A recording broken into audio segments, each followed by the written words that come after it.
In this video, we're going to be talking about sleep, how it can become dysfunctional in complex chronic illness, how it can affect elements of autonomic health, such as heart rate variability, and then some tips and tricks that we can use to improve sleep and thereby overall health in complex chronic illness.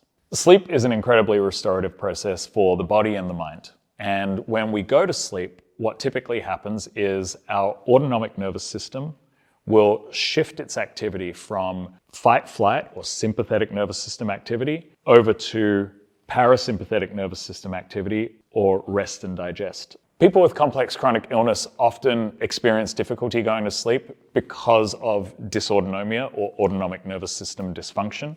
And this is usually because their fight-flight system is in overdrive, and it leads them to an experience of feeling what's called tired and wired. So they're very tired from the day's exertion, but their autonomic nervous system is still telling them that they're under threat and they're experiencing a lot of stress. And that can make it very, very difficult to fall asleep. We often see changes in autonomic nervous system function. So people will have more sympathetic or fight-flight nervous system activity going on, which causes disruption to all phases of sleep and increases the likelihood that you're going to experience sleep disruptions and multiple wakeful events through the night. And we also will see hormonal dysfunction in people with complex chronic illness.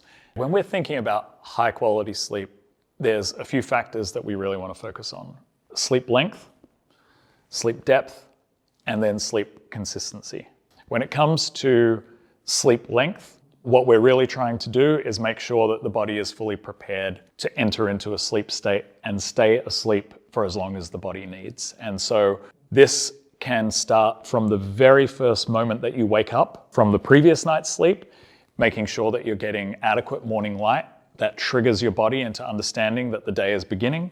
It helps hormone cycling start to occur in a healthy fashion. And then as you go through the day, making sure that you're doing things like not eating too late at night, then making sure that you don't do anything too stressful or exertional just before bed. So it's okay to do things that are cognitively taxing, but not within 2 to 3 hours of sleep, because that can push you into a state where you're going to have difficulty staying asleep for a long period of time. So it's very important that you're getting at least 7 to 9 hours of sleep per night so that you can get as much restorative sleep for your physical body as well as your cognitive health.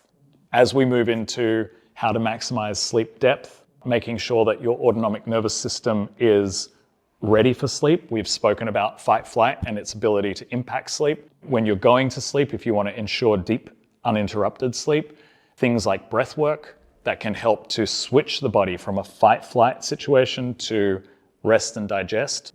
This can be really helpful in encouraging deep sleep. When you're optimizing sleep consistency, this is one of those things where it can really benefit you to be quite militant about your habits. It's unpleasant, no one likes having a bedtime, but doing your best practically to keep your bedtime to consistent within a half-hour range is something that will be really helpful to ensuring sleep consistency. Using what's happening outside to guide the light cues that you give yourself. So having light coming primarily from the ceiling in the morning to sort of mimic what the sun is doing, and having light coming primarily from lower areas to the ground, like lamps, as opposed to overhead lights in the evening to mimic the sun going down. These are things that are going to be really powerful to triggering circadian rhythms that also just help your body get into this highly consistent sleep mode. We can group sleep into non-restorative sleep and restorative sleep. Both are important, and you can't get one without the other. But restorative sleep is the part of your sleep where you actually experience physical recovery from the day's exertion, as well as cognitive recovery from the day's exertion. When you have a deficit in restorative sleep, what we've seen in the literature is the next day, your fight-flight nervous system activity is going to be heightened, which means that your heart rate variability is going to drop. By contrast, if you're able to get a good deep night's sleep where you actually maximize a lot of restorative sleep time, your nervous system is going to shift more to rest digest during the day. Heart rate variability will increase, and you'll typically have a much better day symptom-wise. So to recap, sleep is one of the most important things that we can do to manage symptoms day to day and ensure that we're recovering from the day before.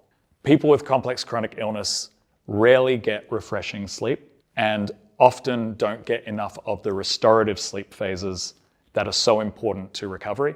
And there are many, many things that we can do to improve and optimize sleep that rely on different behavioral changes through your day-to-day life, including just monitoring your sleep, which can be a really helpful guide to help you to understand how much sleep you're getting, how much of it is good quality restorative sleep, and what progress you're making with behavioral changes. In the following videos in this series, we're going to talk about various aspects in your lifestyle, how they affect your nervous system and your overall health, and then different tips and tricks that you can use to manage them.